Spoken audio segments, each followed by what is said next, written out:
మనము చిన్నగా ఉన్నప్పుడు చేసే ప్రతి పని మనకి గుర్తుండకపోవచ్చు. చూసే ప్రతీదీ మనము మర్చిపోయి ఉండవచ్చు. కానీ ఖుషి టీవీ అనగానే మనకు చిన్ననాటి జ్ఞాపకాలు తన్నుకుంటూ వచ్చేస్తాయి. మీకు ఖుషి టీవీ అంటే ఎంత ఇష్టమో తెలీదు కానీ నాకు మాత్రం అది ప్రాణం. ఇంట్లో తాతయ్య ఛానల్ మార్చేస్తాడేమో అని భయంతో టీవీ రిమోట్‌లో ఉండే బ్యాటరీస్‌ని తిప్పిపెట్టేవాడిని అంటే అర్థం చేసుకోండి. మార్నింగ్ 7కి లేచి ఛానల్ ఓపెన్ చేయగానే వచ్చే ఖుషి టీవీ సాంగ్ మనలో చాలామంది మర్చిపోయినా ఒక్కసారి వింటే మాత్రం ఆ డోరా చేసే ప్రయాణాలు, తన్సీ చేసే అడ్వెంచర్స్, జాకీ చేసే యాక్షన్ మనము ఎప్పటికీ మర్చిపోలేం. సో మనం కూడా కొద్దిసేపు మనకున్న కష్టాలు, ప్రాబ్లమ్స్ అన్నీ మర్చిపోయి కొద్దిసేపు మన చిన్ననాటి జ్ఞాపకాలకి ఒక ట్రిప్ వేసేద్దామా? వీడియో చూశాక మీకు ఫేవరెట్ అయిన కార్టూన్స్ ఏంటో కామెంట్ సెక్షన్లో మెన్షన్ చేయండి. అలాగే ఈ వీడియో మీకు బాగా నచ్చినట్లయితే లైక్ చేయండి, షేర్ చేయండి, సబ్స్క్రైబ్ చేసుకోండి. నేను మీకు కోరేది ఒక లైక్, సబ్స్క్రైబ్ మాత్రమే. Number 17 Jackie Chan. Jackie Chan adventure మనలో చాలామందికి ఇది ఫేవరెట్ కార్టూన్. అండ్ దీని ప్లాట్ గురించి పెద్దగా చెప్పాల్సిన అవసరం కూడా లేదు. జాకీ చాన్ చేసే ఫైట్స్ చూసి ఎంతోమంది కుంఫు నేర్చుకుంటామని ఇంట్లో మారం చేసిన వాళ్ళల్లో నేను కూడా ఒకడిని. ఈ కార్టూన్లో మొత్తం 12 మంత్రపురాలు ఉంటాయి. ప్రతి రాయికి ఒక ప్రత్యేకమైన పవర్ ఉంటుంది. ఈ 12 రాళ్ళు షెండు అనే ఒక ప్రాచీనమైన డ్రాగన్వి. తన పవర్స్ని తిరిగి తెచ్చుకొని ప్రపంచాన్ని రూల్ చేద్దామని షెండు ఆ మంత్రపురాలని ఎలాగైనా కాపాడాలని మన జాకీ. ఈ ఇద్దరి మధ్యలో జరిగే ఫన్నీ అడ్వెంచర్స్ ఈ మన కార్టూన్. అంకుల్ చెప్పే మంత్రాలు, జూలీ చేసే కోతి చేష్టలు, భీమా చేసే ఫైట్స్, అటు మాఫీ లీడర్ వాల్మంట్ నుంచి ఇటు షెండు షాడో ఖాన్స్ నుంచి మన జాకీ ఈ 12 రాళ్లను కాపాడతాడా లేదా అనే క్వశ్చన్ మార్క్ మనల్ని టీవీకి అతుక్కుపోయేటట్టు చేస్తుంది తెలుసా. నెంబర్ 16 హీమెన్. గ్రేస్కేల్ కోట నాకు శక్తినిచ్చుగాక, నాకు లభించిన శక్తి ఇదే అని చిన్నప్పుడు కూరగరిటె పట్టుకొని గట్టిగా అరిచేవాడిని. కిచెన్ నుంచి అమ్మ వచ్చి ఒక్కటిచ్చేది. ఒక రకంగా చెప్పాలంటే ఇప్పటి జనరేషన్కి సూపర్ మ్యాన్ ఎలాగో అప్పట్లో మనకి హీమెన్ అలాగా. గ్రేస్కేల్ అనే ఒక ప్రాచీనమైన కోటను మన హీరో అయిన హీమెన్ కాపాడుతూ ఉంటాడు. అండ్ ఈ కోటలోనికి ఎలాగైనా ప్రవేశించి దాని రహస్యాలను తెలుసుకోవాలని మాంత్రికుడైన కపాలి తన అనుచరులతో దాడి చేస్తూనే ఉంటాడు. అండ్ మన హీరో అయిన హీమెన్ తన స్నేహితుడైన వీరపులి వీళ్ళని ఎలా అడ్డుకుంటారనేదే ప్లాట్. అప్పట్లో ఖుషి టీవీలో ఈ కార్టూన్ ఒక ఎమోషన్. అది ఎప్పుడైతే వస్తుందో హోంవర్క్ ఒక పక్కన విసిరేసి మరి చూసేవాళ్ళం. యువరాజైన ఆడం బలహీనంగా ఉన్న తన పులి పిరికిదానిలో ఉన్న ఆడం ఒక్కసారి గ్రేస్కేల్ కోట నుంచి శక్తులు పొందగానే తన హీమ్యాన్గా అండ్ సాధు ఏమో వీరపులిగా మారిపోతారు. ఒకవేళ మీకు హీమ్యాన్ గురించి ఫుల్ వీడియో కావాలంటే కామెంట్ సెక్షన్లో కామెంట్ చేయండి. నెంబర్ 15 డోరా బుజ్జి. ఈ కార్టూన్ కొంచెం కాంప్లికేటెడ్గా ఉంటుంది. మన తెలుగు వాళ్ళల్లో 50% మంది దీనిని ఇష్టపడితే మిగతా 50% మందికి ఇదంటే చాలా కోపం. ఒకవేళ మీ ఇంట్లో ఇద్దరు పిల్లలు కనుక ఉంటే ఈ డోరా కార్టూన్ గురించి ఖచ్చితంగా గొడవ పడే ఉంటారు. నాకు ఈ డోరా అంటే అసలు నచ్చదు, కానీ ఇది కూడా ఒక రకంగా మెమరీ అని చెప్పాలి. డోరా అనే ఒక చిన్న పిల్ల తన స్నేహితుడైన బుజ్జితో చేసే అడ్వెంచర్సే ఈ మన కార్టూన్. ఒక ప్లేస్ నుంచి ఇంకో ప్లేస్కి వెళ్ళి ఈ జర్నీలో తను మాట్లాడే బ్యాక్ ప్యాక్ అండ్ అందులో ఉండే మ్యాప్స్, విచిత్రమైన గ్యాడ్జెట్స్ తనకి హెల్ప్ చేస్తూ ఉంటాయి. అండ్ ప్రతి కార్టూన్కి ఒక విలన్ ఉన్నట్టు ఈ కార్టూన్ కూడా ఒక విలన్ ఉంటాడు. వాడే గుండనక్క. కానీ గుండనక్క దొంగిలించగానే ఒక్క డైలాగ్ కొట్టగానే ఆ నక్క అక్కడ నుండి పారిపోతుంది. కానీ కళ్ళ ముందు ఉండే కొండలను పట్టించుకోకుండా స్క్రీన్ నుంచి కొండలు ఎక్కడ ఉన్నాయి మనల్ని అడుగుతుంది చూడండి. అప్పుడు అనిపిస్తుంది ఇలాంటి కార్టూన్స్ కేవలం ఒక సర్టెన్ ఏజ్ వరకు మాత్రమే అని. Number 14 magic wonderland. Magic wonderland మన ఖుషి టీవీలో అసలే అర్థం కాని టైటిల్ సాంగ్ ఏమైనా ఉంది అంటే అది ఈ మ్యాజిక్ వండర్ల్యాండే. జపానీస్ లాంగ్వేజ్లో ఉంటుంది. ఇది 3D యానిమేషన్ అయినా మనకి ఎంతో ఇష్టమైన కార్టూన్స్లో ఇది ఒకటి. టాన్సీ అనే ఒక చిన్న అమ్మాయికి సముద్రానికి ఉన్న సంబంధం గురించి ఉంటుంది.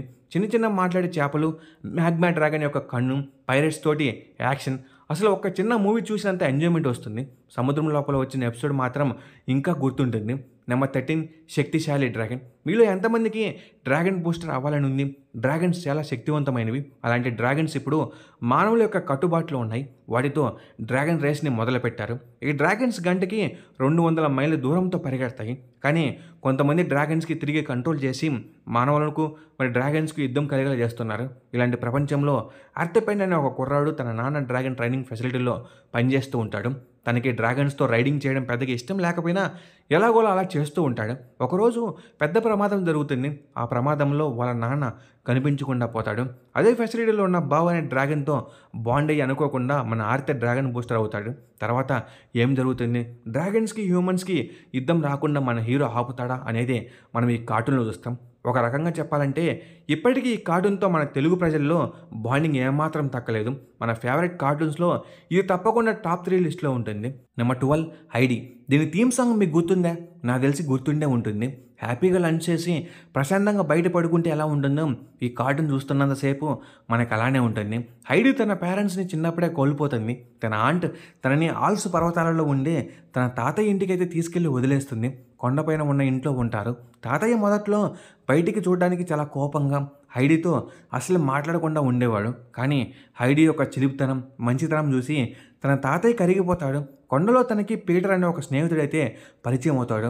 కొంతకాలం తర్వాత హైడీని సిటీకి తీసుకెళ్లి హ్యాండిక్యాప్డ్ అయిన క్లారా అనే ఒక అమ్మాయికి కేర్ టేకర్గా అయితే పెడతాడు. హైడీకి సిటీ పెద్దగా ఇష్టం లేకపోయినా క్లారాతో స్నేహం వల్ల అలవాటు పడుతుంది. తిరిగి క్లారా నడవడానికి హెల్ప్ చేస్తుంది. నిజం చెప్పాలంటే స్టోరీ మొత్తం ఇదే, కానీ ఇందులో ఉండే హ్యూమర్, ఆ స్టైల్ చూడగానే మనల్ని 15 years వెనక్కి పంపుతుంది. Number 11 Boonie Bears. కొంతమందికి ఇది బేర్ బ్రదర్స్గా పరిచయం అయింది. అండ్ పరిచయమైన కొద్ది రోజులకే పిల్లలకి చాలా బాగా క్లోజ్ అయింది. బ్యాంబో అండ్ ర్యాంబో అనే ఇద్దరు బేర్ బ్రదర్స్ అడవిలో ఉన్న ఒక గుహలో జీవిస్తూ ఉంటారు. అండ్ ఆ అడవిని కాపాడుతూ వస్తారు. అదే అడవిలో లోజర్విక్ అనే ఒక అతను అక్కడ ఉన్న చెట్లని నరుకుతూ అక్కడ ఉన్న ఫ్రూట్స్ని తెంపుతూ ఉంటాడు. అండ్ మన బేర్ బ్రదర్స్ ఇతని నుంచి తమ అడవిని ఎలా కాపాడుకుంటారనేదే మన కార్టూన్ యొక్క ప్లాట్. వీళ్ళిద్దరి మధ్యలో జరిగే ప్రతి ఫైట్స్, అందులో యూజ్ చేసే ట్రిక్స్ అండ్ ట్రాప్స్ మనకు నవ్వు తెప్పిస్తాయి. పిల్లలకి మాత్రం ఈ కార్టూన్ అన్నం కూడా తినకుండా టీవీకి అతుక్కుపోతారు. Number 10 master raindrop. ఒక పవర్ఫుల్ డ్రాగన్ మన ఎర్త్కున్న ఒకే ఒక ప్రొటెక్టర్ ఒకరోజు దాడికి గురైంది. ఆ దాడిలో తను 5 ఎలిమెంట్స్గా అయితే మారి ఒక్కొక్క ఎలిమెంట్ ఒక్కొక్క ప్లేస్లో అయితే పడింది. ఆ 5 elements water, fire, earth, metal, wood. ఇప్పుడు ఆ డ్రాగన్ ల్యాండ్ని ప్రొటెక్ట్ చేయడానికి లేకపోవడంతో డ్రాగన్ లార్డ్ అనే ఒక విలన్ ఈ 5 ఎలిమెంట్స్ని సొంతం చేసుకుని ప్రపంచాన్ని సొంతం చేసుకుందామని అనుకుంటాడు. ఇప్పుడు 5గురు ఎలాగైనా కలిసి ఈవిల్ విలన్ అయిన డ్రాగన్ లార్డ్ని అంతం చేయాలి. సో ఈ ఎలిమెంట్స్ యొక్క లీడర్ అయిన మాస్టర్ రెయిన్ డ్రాప్ తన కుంఫుని యూజ్ చేసి విలన్స్ని ఓడిస్తాడా, తిరిగి గోల్డెన్ డ్రాగన్ బయటికి వస్తుందా అనేది మనము ఈ కార్టూన్లో చూస్తాం. జాకీ చాన్ తర్వాత ఆ రేంజ్లో కుంఫు చూపించింది ఈ కార్టూన్ మాత్రమే. ఒక రకంగా చెప్పాలంటే ప్యూర్ నాస్టాలజీ వస్తుంది. Number 9 Avatar the last air Bender. దీని గురించి ఎంత చెప్పినా తక్కువే. అప్పట్లో మనకి తెలియకుండానే పరిచయమైన ఈ కార్టూన్ మన ఫేవరెట్గా అయితే నిలిచింది. ఇది కూడా same master rain drop theme ఉన్న స్టోరీ. అండ్ ప్లాట్ మాత్రం ఫుల్ డిఫరెంట్గా ఉంటుంది. ఈ ప్రపంచంలో 4 నేషన్స్ ఉంటాయి: air, water, fire and earth. ప్రతి నేషన్లో దానికి తగ్గట్టు ఎలిమెంట్స్ నేర్చుకునే వాళ్ళు ఉంటారు. వాళ్ళని బెండర్స్ అంటారు. ఈ బెండర్స్కి ఒక్కొక్క ఎలిమెంట్ని కంట్రోల్ చేయగల శక్తి ఉంటుంది. కానీ ఈ ప్రపంచం మొత్తంలో కేవలం అవతార్ అనే ఒకడు మాత్రమే ఈ 4 ఎలిమెంట్స్ని కంట్రోల్ చేయగలడు. ఈ అవతార్ ప్రతి జనరేషన్కి ఒక్కో నేషన్ నుంచి పుడతాడు. అండ్ తను ఈ వరల్డ్కి చెడు అండ్ మంచిని మధ్యలో బ్యాలెన్స్ చేస్తూ ఉంటాడు. కానీ అవతార్ వచ్చి ఇప్పటికీ 100 years దాటిపోయింది. దానికి కారణం ఫైర్ నేషన్. అవతార్ కాకుండా ప్రపంచం మొత్తాన్ని ఫైర్ నేషనే డామినేట్ చేయాలని అన్ని నేషన్స్ మీద యుద్ధం ప్రకటించింది. అవతార్ ఒక్కొక్క జనరేషన్కి ఒక్కొక్క నేషన్ నుంచి వస్తాడు కాబట్టి ఇప్పుడు నెక్స్ట్ ఎయిర్ నేషన్ నుంచి రాబోతున్నాడని తెలుసుకొని ఆ ఎయిర్ నేషన్ మీద కూడా దాడి చేస్తారు. కానీ ఇది జరగకముందే ఎయిర్ నేషన్ నుంచి మన హీరో అయిన యాంగ్ తానే నెక్స్ట్ అవతారని తెలుసుకొని ఆ రెస్పాన్సిబిలిటీస్ని భరించలేక అక్కడి నుంచి వెళ్ళిపోతాడు. అలా పారిపోయిన ఒక తుఫాన్లో చిక్కుకొని దాదాపుగా 100 years ఐస్లో గడ్డకట్టుకుపోతాడు. తర్వాత బయటకు వచ్చి ఏం చేస్తాడు, ఫైర్ నేషన్ మీద పగ తీర్చుకుంటాడా లేదా అనేది మనము ఈ కార్టూన్లో చూస్తాం. అమేజింగ్ విజువల్స్, సూపర్ యానిమేషన్తో అసలు కార్టూన్ అంటే ఇదేరా అనేలా అనిపిస్తుంది.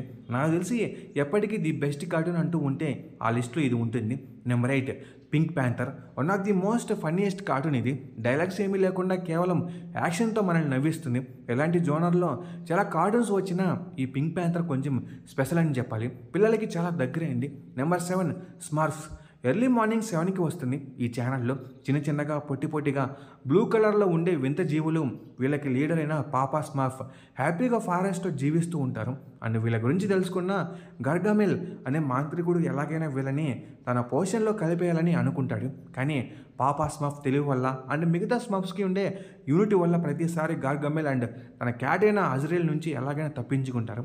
అప్పట్లో స్కూల్కి రెడీ అవుతుంటే చూసేవాళ్ళం ఈ కార్టూన్ని. పెద్దగా మనకి ఫేవరెట్ కాకపోయినా వన్ ఆఫ్ ది బెస్ట్ మెమరీస్లో ఇది ఒకటి. నెంబర్ 6 అల్లరి పిడుగు. కార్టూన్స్ మధ్యలో వచ్చే బ్రేక్స్లో ఈ షార్ట్ కార్టూన్ మనందరికీ గుర్తుండి ఉంటుంది. గ్యాప్లో వచ్చి చిన్న కార్టూన్ ప్రతిసారి ఒక కొత్త స్టోరీతో వచ్చి మనకి నవ్వు తెప్పిస్తూ ఉంటుంది. నెంబర్ 5 నెల్లూరు పెద్దారెడ్డి. అసలు మీకు నెల్లూరు పెద్దారెడ్డి ఎవరో తెలుసా? అల్లరి పిడుగు లాగానే without dialogues one shot cartoon ఇది. దీని గురించి ఇంట్రడక్షన్ పెద్దగా ఇవ్వాల్సిన అవసరం కూడా లేదనుకుంటా. Number 4 creep school. ఖుషి టీవీలో అన్ని యాక్షన్స్ కార్టూన్సే ఉన్నాం. ఈ కార్టూన్ మాత్రం ప్యూర్ హర్రర్ అండ్ కామెడీ మిక్స్‌తో ఉంటుంది. నాకు తెలిసి ఖుషి టీవీలో వచ్చిన ఫస్ట్ హర్రర్ కార్టూన్ ఇదేనేమో. కొంతమంది పిల్లలు బోర్డింగ్ స్కూల్‌కి అని బస్ ఎక్కితే ఆ బస్ క్రీప్ స్కూల్ దగ్గర ఆగుతుంది. అండ్ తర్వాత ఏం జరిగింది? ఆ హర్రర్ స్కూల్‌లో వీళ్ళు సర్వైవ్ అవ్వగలరా అనేది మనము ఈ కార్టూన్‌లో చూస్తాం. చిన్నప్పుడు మాత్రం ఇది చాలా భయపెట్టేసింది. ఫస్ట్ టైం దయ్యాలు నిజంగానే స్కూల్స్‌లో కూడా ఉంటాయని అనిపించేది. నెంబర్ 3 హనుమాన్. మనకి చాలా ఇష్టమైన లిస్టులో ఇది కూడా ఒకటి. మారుతి అనే ఒక కామన్ కుర్రాడికి ఒక అద్భుతమైన శక్తులు ఉన్న లాకెట్ దొరుకుతుంది. ఈ లాకెట్ ఒరిజినల్గా లార్డ్ హనుమాన్ది. దీన్ని వేసుకోవడం వల్ల మన మారుతికి బాల హనుమాన్ పవర్స్ అయితే వస్తాయి. వాటితో విలన్స్తో పోరాడి పవనపూర్ పట్టణానికి శాంతి చేస్తాడు. ఇందులో ఫైటింగ్స్ అప్పుడు హనుమాన్ చాలీసా మ్యూజిక్ వస్తుంది. అది లిటరల్లీ గూస్ బంప్స్ అంటే. నెంబర్ 2 అందాల రాముడు. మన ఖుషి టీవీలో వచ్చిన one of the best thriller ఇది. అటు కార్టూన్ నెట్వర్క్లో స్కూబీ డూ ఎలాగో మన ఖుషి టీవీలో అందాల రాముడు అలాగా.